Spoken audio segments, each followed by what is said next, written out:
So in behalf of the Princess of Marawi, we have the Postmaster, Arumpa. Maraming salamat po, Kapitana. In the name of Allah, the most beneficent, the most merciful, ako po ay magsasalita in behalf of my wife, Princess Jamila Samu Arumpak, Royal Patron, Norman Academy.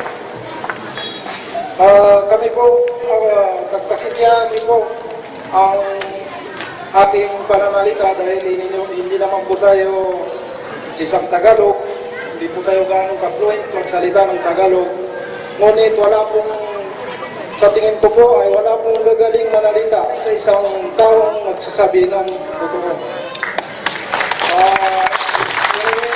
Ginagamit ko po ang ating Vice Governor, Madam Clemens, living po, Madam, sa pamunuan po ng ating lokal na pamahalaan, si Vice Mayor Jericho Baracoso, living po, sa ating mga sangguniang bayan, sa ating pamunuan ng ating mga iba't ibang barangay dito sa Coron. Magandang gabi po sa inyong lahat. Kami po, mga Muslim, ang inyong mga kapatirang Muslim, ay matagal na po kami naninirahan dito sa Coron, Palawan. Ang ilan po sa amin ay inabot na ng 20 taon, ang ilan ay 15 taon. At nakita po namin ang klase ng panunungkulan ng ating butihing mayor at ang kanyang kapatid na si former Governor Jewel Terias. Mula po nung siya ay isang konsihal pa hanggang sa maging vice mayor, hanggang sa naging mayor po ng 3 termino, ay hindi po namin siya nakitaan ng isang marahas na gawain o hindi makataong gawain.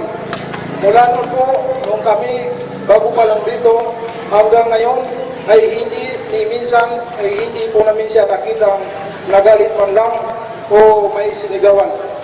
Kaya po sa aming panig po, sa mga kamusliman ating mga kapatid, ito po ay medyo nakakapagtaka po sa amin dahil po sa nasaksihan namin kung pagbabasihan po natin ang pag-uugali na ipinapakita sa atin ng ating butihing mayor at ang kanyang kapatid na si former Governor Jewel Terias. Kaya po kami ay nakikisimpatya sa kanilang magkapatid.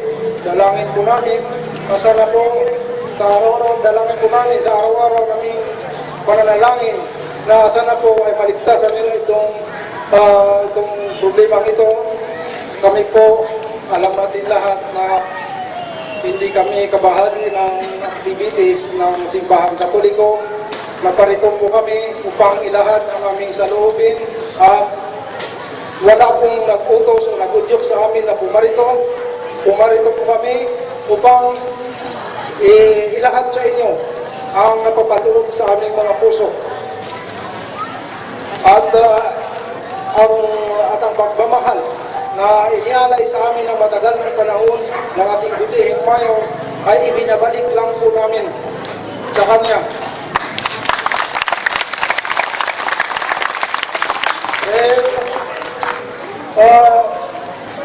Mensahe ko po kay Mayor, hindi ko na lang po pahabain itong speech na ito. Mensahe po namin kay Mayor, nandito kami palagi, ang inyong mga kapatirang Muslim ay mas lalong nagiging kaibigan sa oras ng kagipitan. Kaya po, dalangay namin sa Allah subhanahu wa ta'ala na sana ay may hayap ang katotohanan. Yun lamang po, maraming salamat sa pagkataong ito.